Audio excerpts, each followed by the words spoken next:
Thanks for joining us for another edition of The Urban Therapist. I am your host, Eddie Jean Hall Jr., and joining me today is my good friend and our technical director, Mr. Lewis Rhodes. How you doing today, Lou? You must be talking in a time machine or something because you said for another edition. This is our first edition. Man, we've been practicing this so much. I'm thinking we've done another. But you know what? Time. Don't go nowhere, anybody. Don't go anywhere. Look, you know what? I am not used to doing this. I'm used to being live in front of people, talking. Doing this online right now is crazy for me. So I'm trying to get into a groove. Bear We're with trying to get us. used to doing this. So just bear with us. I'm glad you're here. Thank you all for joining us. As Lewis said, this is our first show. This is our premiere. This is our pilot of the Urban Therapist. And as I said earlier, before I started stuttering, I'm your host, Eddie Jean Hall Jr., and joining me is my friend. He's in charge of the technology, so he's going to make everything look right. My friend Lewis Rose. How was that, man? Was that better? Yeah, that was great. That was that better getting it started? Okay. Yes, sir. So let me tell you all what we're about. The Urban Therapist, this show, is about dealing with topics, ideas, situations in life that we don't always talk about. People don't always get an opportunity to talk about how they feel or deal with life in a real way. I've heard this phrase called, and some people have used it in my group, where they say we have to learn to deal with life on life's terms. And I thought that was pretty cool. Now, I heard it a couple of years ago, but I never really understood it. And they broke it down to me this past week, and they were sharing with me that it means whatever life throws at me, I'm going to learn how to adjust and I'm going to learn how to deal with it. Life is not always going to be easy. Things are going to happen, and I got to learn how to deal with it. So, what we want to do with this show, The Urban Therapist, we want to deal with issues and topics that are real, that we don't always talk about, that we don't feel comfortable talking about. But I want you to feel comfortable talking about it with me. And what we're going to do is, try to share some information, some ideas to make you think. Honestly, my goal, our goal through the Urban Therapist is to get you to think and maybe look at things a different way. So that's what we're going to be doing. So we're going to be covering a variety of different topics, and every show might not be for you. But what I would like for you to do is give it a chance. Listen to the show and listen to the topic. And if the topic's not for you, trust me, there's going to be somebody that you know that you can say, hey, listen, why don't you check out the Urban Therapist and listen to what they were talking about? So I'll tell you, like I tell my group, when people first start coming in, listen, if you just keep coming, you're going to hear something that's going to help you. Okay? All right. So thank you for listening to me. Thank you for putting up with my jitters getting started. And so we're going to go ahead and get started with our topic for the morning, which is letting go of the past.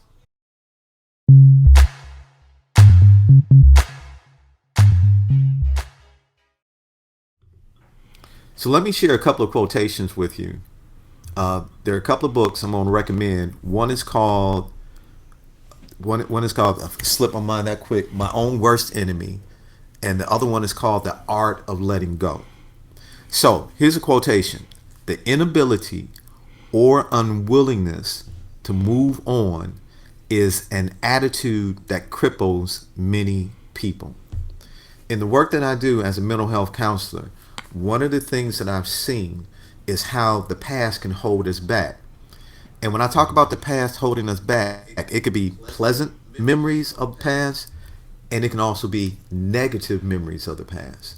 But the thing is, a lot of people have an unwillingness to say, I've got to move forward. I've got to let that go.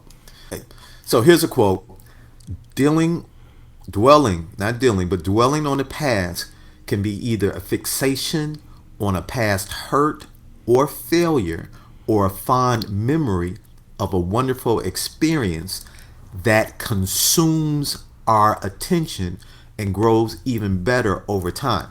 The key word in that quotation is consumes.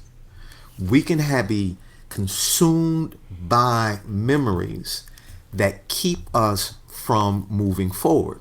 So this is why I want to talk about this today, because one of the things that I've learned is that dealing with the past is one of the biggest challenges that many people have. So, real quick, we're going to start out. I'm going to give you 10 reasons to learn to let go of the past. Here we go.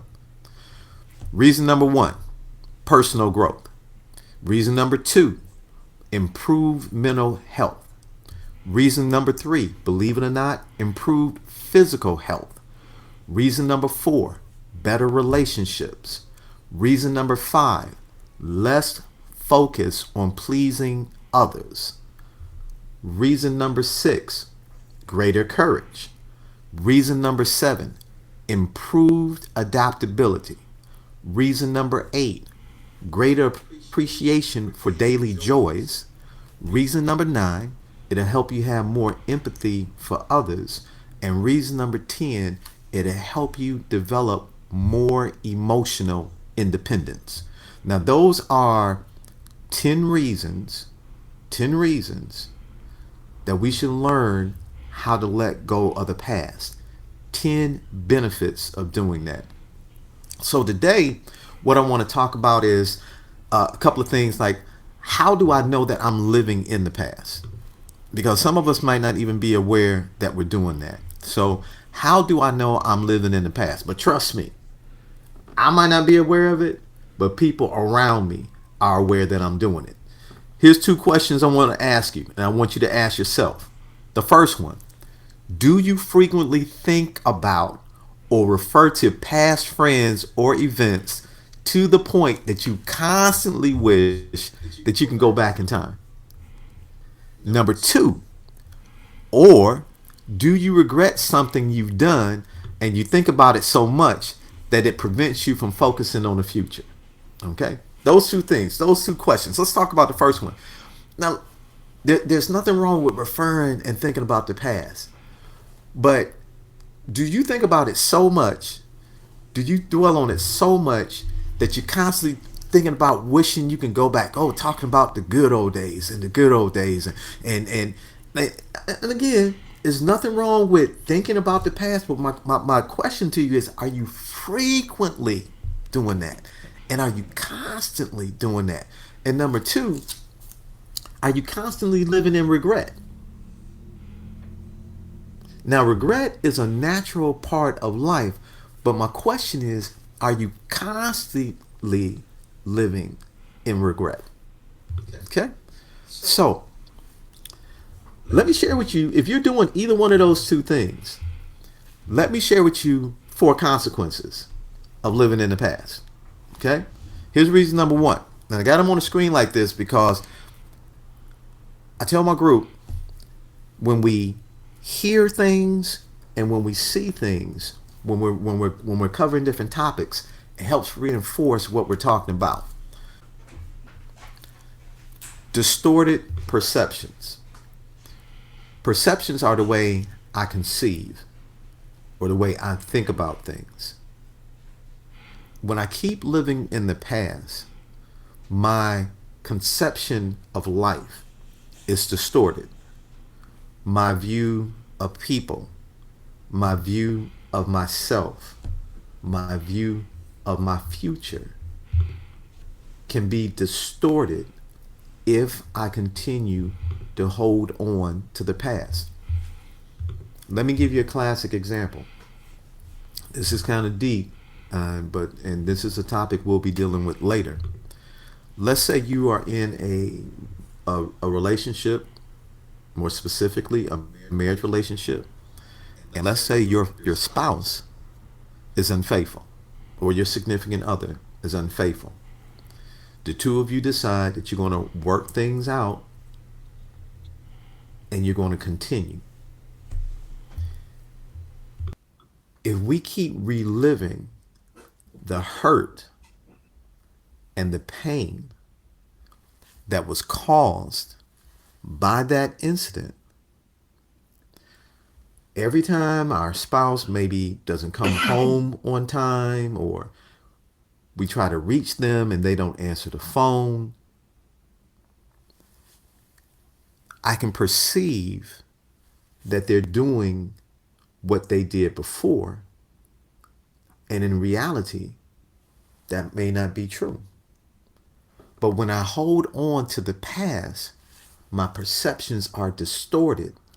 And so even though the person may be faithful and they're showing that they're faithful, and as far as they're concerned, the relationship is great, because I keep replaying what was done, I can't accept that our relationship is better now and that we're moving forward. Another danger of living in the past is the possible loss of relationships and opportunities.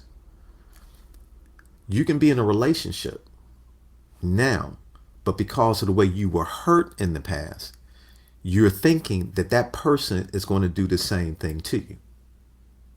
Or maybe you took a job or took a position, or you went back to school, and when you went to school, it didn't work out.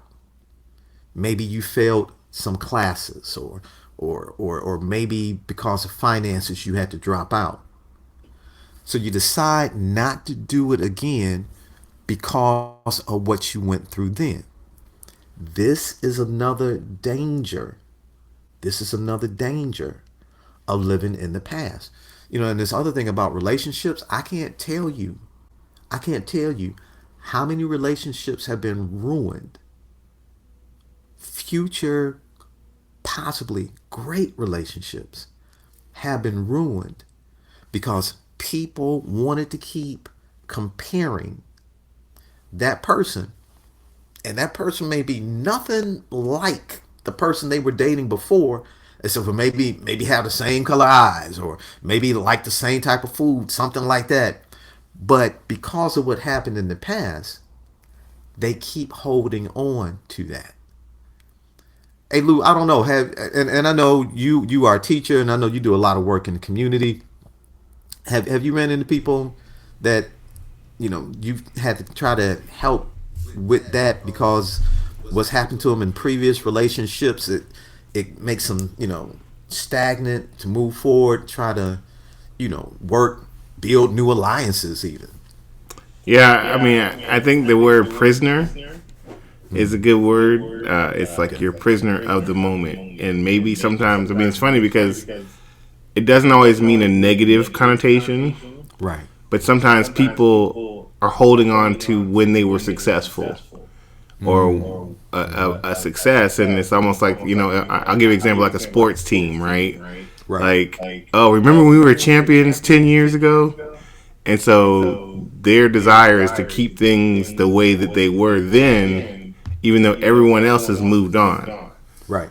And so that's just an example of where the past, even it doesn't always have to be negative occurrences in the past. It can sometimes be positive that prevent us from moving forward and chasing new goals or trying new things.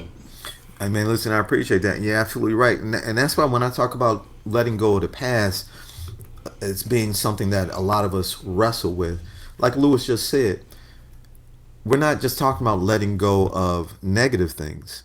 Sometimes it could be positive events that we can get stuck in, and we're going to get to that in a little detail in a moment. As a matter of fact, this next slide, the inability to move into the future is another danger or challenge that we deal with in holding on to the past. Opportunities are opening before you, but because you're holding on to fear, past failures, or maybe even the fear of success, because you knew what it took to get where you are now, and now you want to take life to the next level, or the opportunity comes to you to take life to the next level, but you know what you had to do to get where you are. And so you're thinking about the challenges, and you're thinking about everything you had to do, and you're like, I don't know if I want to do that. Holding on to the past can hinder your ability to move into the future. And then the last point, something we do, we overestimate the benefits of the past. Man, I'm trying to think of a good example of that. When we just look at, I guess, when we just look at technology, sometimes we complain about the current technology. At least I know I do. And we talk about how things used to be and how things used to work. But believe me, for as well as everything used to work back then, there were problems, there were glitches, there were challenges, and we've learned how to improve on things. And a lot of the technology has actually made life better. And that's the same thing in our relationships. Sometimes we overestimate the benefits of past relationships. And you don't realize, as good as some of the things may have been, it wasn't as good as you thought. That's why I tell people I don't say anymore, oh, I'm trying to get back to where I used to be or the way I used to be. Nah, because being the way I used to be is what got me where I am now. And I'm trying to get away from where I am now. So overestimating the benefits of the past.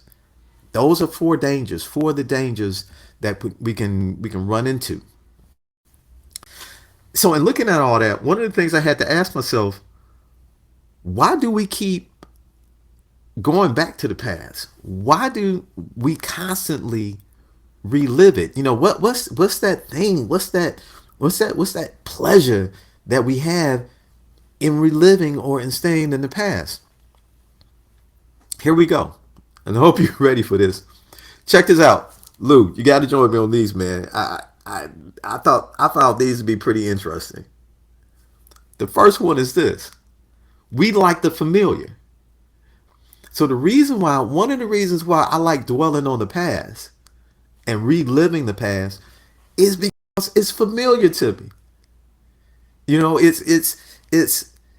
It's comfortable in my mind when I'm replaying those things, like you were talking about the if I'm on the basketball team, and we won that championship, I can remember everything about it, or I think I can remember everything about it, and hearing the cheers and watching this and making the shot, and that is more familiar to me than what I got to deal with right now. Right. I mean, it's like the what's that saying about the devil? It's better the devil I know than the devil I don't know. And the present is constantly happening. It's shifting. The future is not even told yet. Mm-hmm. But the past, you can clearly look to it. I think it's like I think there's a saying like the Monday morning quarterbacks, right? The people who can look backwards at decisions and say, "Oh, I should have done this and I should have done that." But it's just the idea that the past is familiar. It's easy to dissect the past because it's completely there. Yeah. Yeah. And so because then the next thing is this: reminiscing feeds our hope.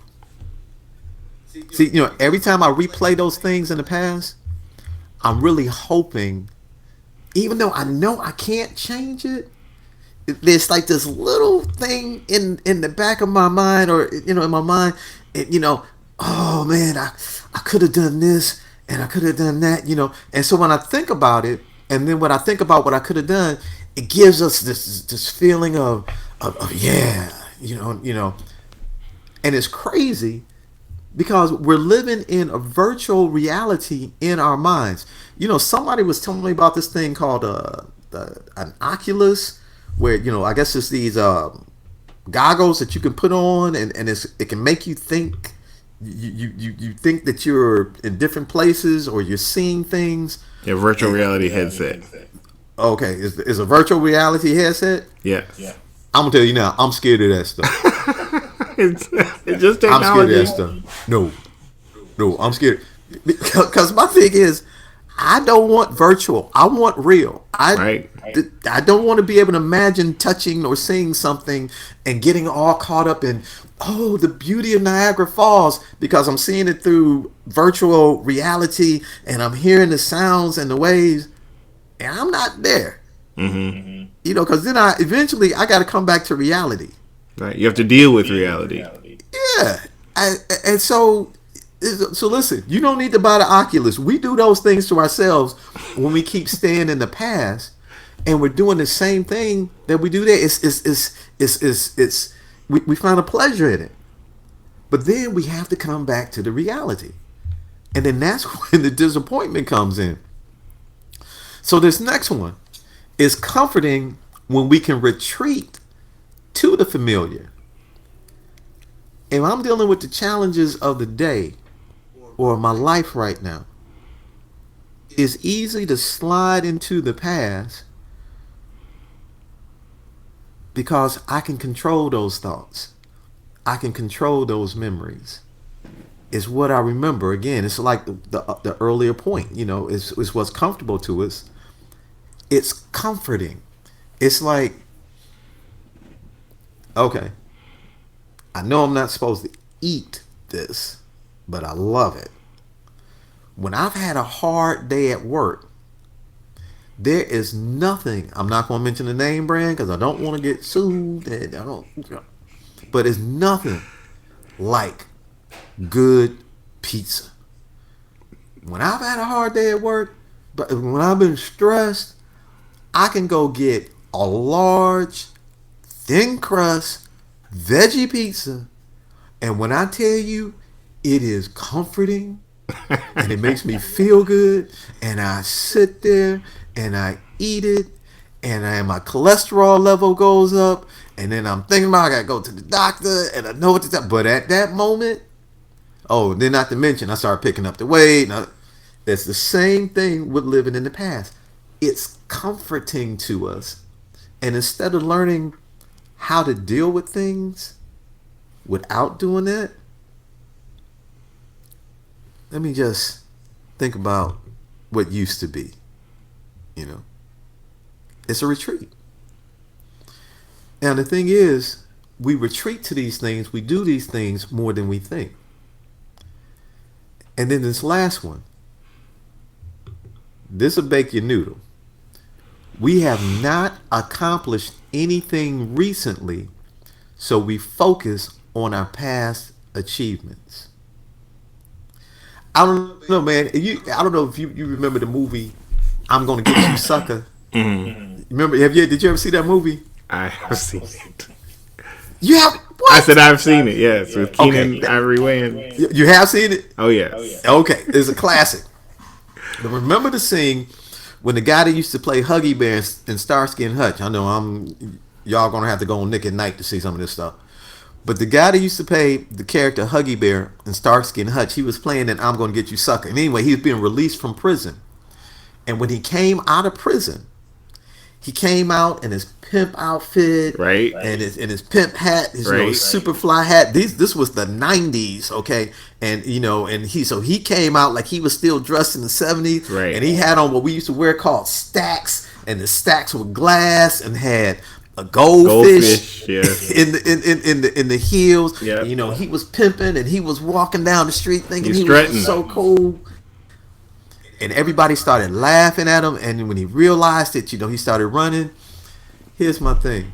A lot of us live in the past because we haven't accomplished anything in the present. Right. Now, walk with me on this for a second because this is important. I don't want you to look at this point to put yourself down. Okay? That's not what I'm saying. I'm talking about how we get stuck.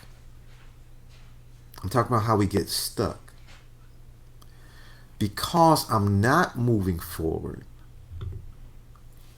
I keep staying here. I haven't accomplished anything recently. I'm not trying any new things. I'm not moving forward. I'm not challenging myself. That's why. That's why I stay here. That's why I stay in the past. Because I don't have anything new to focus on. But listen, the points we just brought up is comforting to retreat to the familiar. Reminiscing feeds our hope. We like the familiar.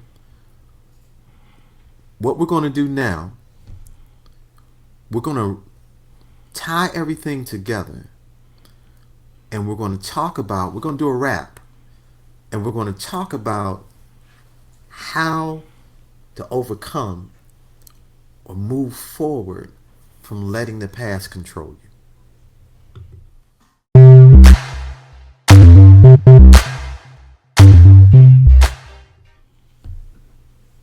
Okay.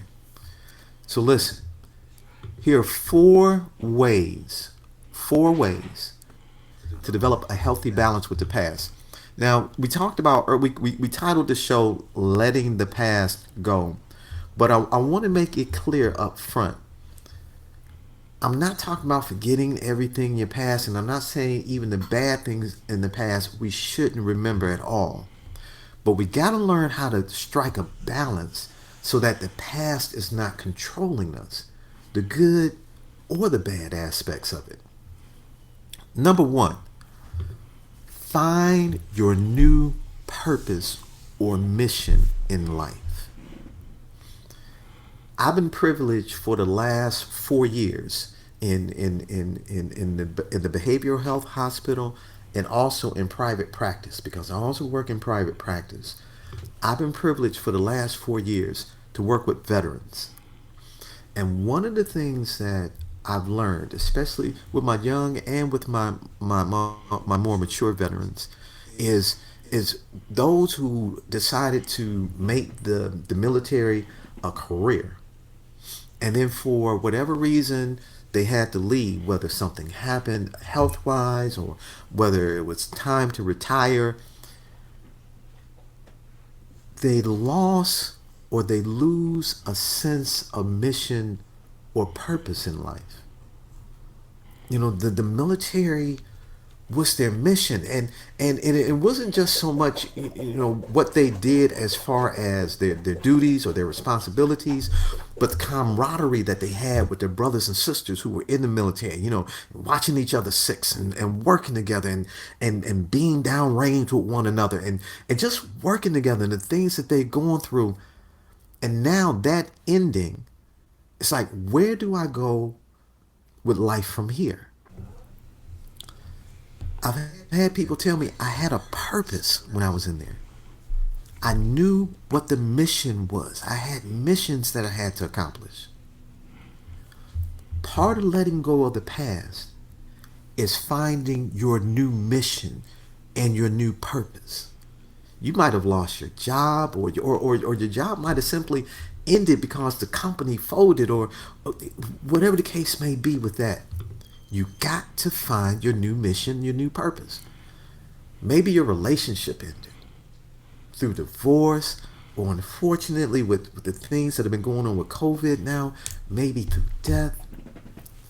Finding that new mission, that new purpose, your next purpose in life is one of the best things that you can do in helping to move forward and to move away from, not move away from, but find balance with dealing with the past.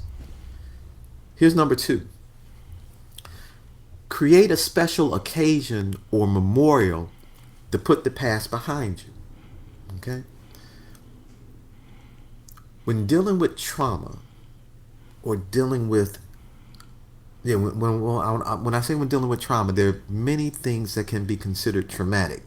So when dealing with trauma, so let me talk about some things that may be traumatic. Maybe dealing with the death of a loved one. Not maybe. Dealing with the death of a loved one is traumatic. Dealing with a history of physical or sexual abuse. And the way those things can hold on and latch onto our minds and our emotions and walk with us through life. Learning how to deal with that is very important. One way to let go or deal with those memories is to create a special occasion or memorial to recognize what happened and to say, at this point, at this time of my life, I'm ready to let it go. If it was to an abuser, it may mean writing a letter, sharing everything that you felt, everything that you went through, all your anger, your frustration, your disgust, writing that letter to that person, pouring your heart in it, and then taking that letter and having a special ceremony where you bury that letter or you burn that letter as being symbolic that you are burning the ties that that person had to you and the influence that they had over your life. If it's a loved one, someone that you love and that you miss, it may be making up in your mind once a month. You're going to get with family and you guys are going to celebrate and talk about that particular loved one and spend time together laughing and joking and talking about and thinking about what they've done and what it was like to have them in your life. Making a specific time to do that, pulling in your feelings and emotions and targeting, I'm going to do this here and now, helps you to find balance. And what we're doing is when we do that, like I shared with a client a couple of weeks ago that they're dealing with the death of a loved one and they're going through the stages of grief. And we talked about maybe doing an annual family dinner, with just them and their closest relatives and the ones that were closest to their loved one, where they get together and they go to the favorite restaurant that they all used to go to and they spend that time enjoying talking about that person. That's marking a special occasion for remembering, dealing with the past, and that helps bring balance. Okay? That helps bring balance. So instead of thinking about it all the time, I know that I'm going to have a set time that I'm going to think about and deal with it. Third, plan how you will honor the past. Plan it out. Think about how you're going to deal with it. If it's a loved one that's passed, make it a point. Okay, I'm going to put fresh flowers at the tombstone every month, every quarter. Okay, or again, like I'm going to make sure that I connect with certain family members of that loved one at least once a month, just to talk with them, just to check on them. Plan how you're going to do it. When my father died a few years ago, and that was rough for me. And I was trying to figure out how I'm going to deal with this because I would never forget. He and I used to talk to each other on a regular basis on Wednesday nights. I would call him or he would call me. I would be coming home for prayer meeting. And I would give him a call just to check on him. And when that went away, when I didn't have that anymore, I was trying to think how could I honor my dad. So what I did, my father was a licensed beautician and barber, and he hung his license on his wall at the shop, and my brother and my sister were kind enough to let me have it. So what I did, I took that and I have it hanging in a special spot in my office. And before I get my day started or when I'm facing something, I look at that and I remember the challenges that he went through and the things that he did to get to that point, and I think about just how creative he was and how he was able to morph and switch in life. And so that's that's how I honor him. I have that hanging where I can see it, on a regular basis to remind me of him and what he's done for me. So plan how you're going to honor your past. Don't just leave it to your emotions. Plan it out. Figure out how you're going to do it. And last, and one of the most important things, seek professional counseling.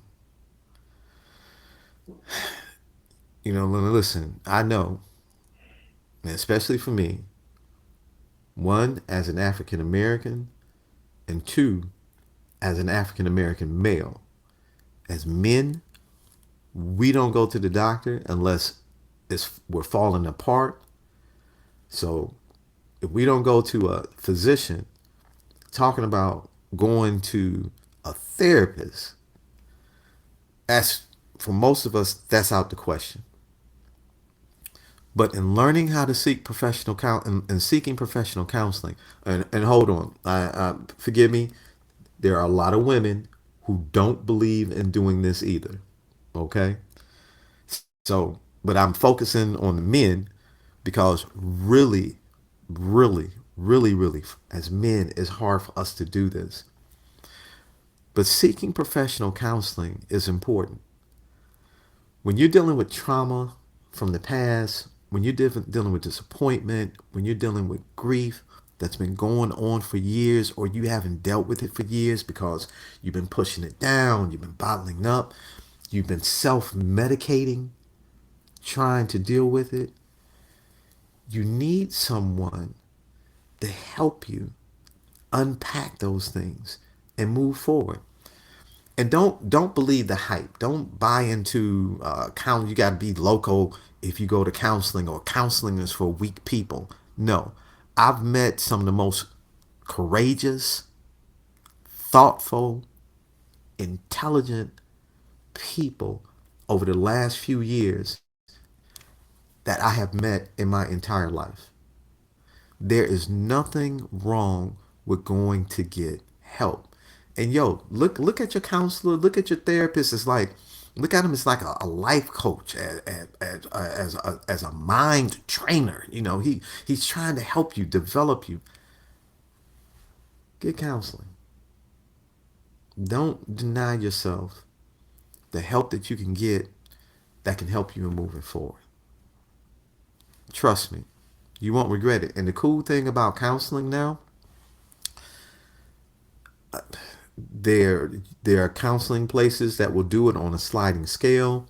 There are counselors of every race, gender. There's people out there that can help you and that you can be able to relate with. So listen, as we close, I just want to leave you with a couple of final thoughts. Okay? When who we are is based on who we were, when who we are is based on who we run the risk of avoiding the future by living in the past.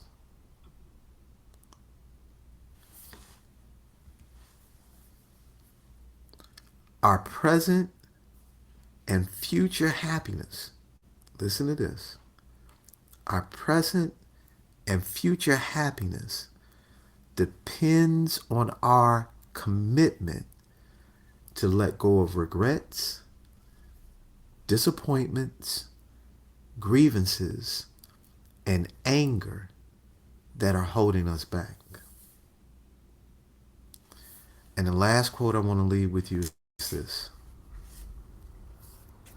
If we allow regret to fester, if we allow regret to fester, reliving our past blunders and choices over and over, it becomes an emotional obstacle. I'm gonna read that one more time. If we allow regret to fester, regret is natural in life. We're going to have regrets. But when we allow it to fester and to grow and to distort our perceptions on our life and of people, it becomes an emotional obstacle. So my goal for you, and what we want to help you do, we want to help you move forward. We want to help you find that balance in dealing with the past. Trust me, it's a process. It ain't easy, but it can happen. And if you hang with us,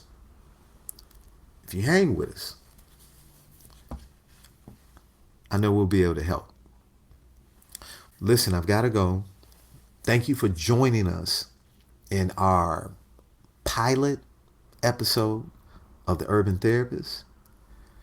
I look forward to seeing you again soon. Take care.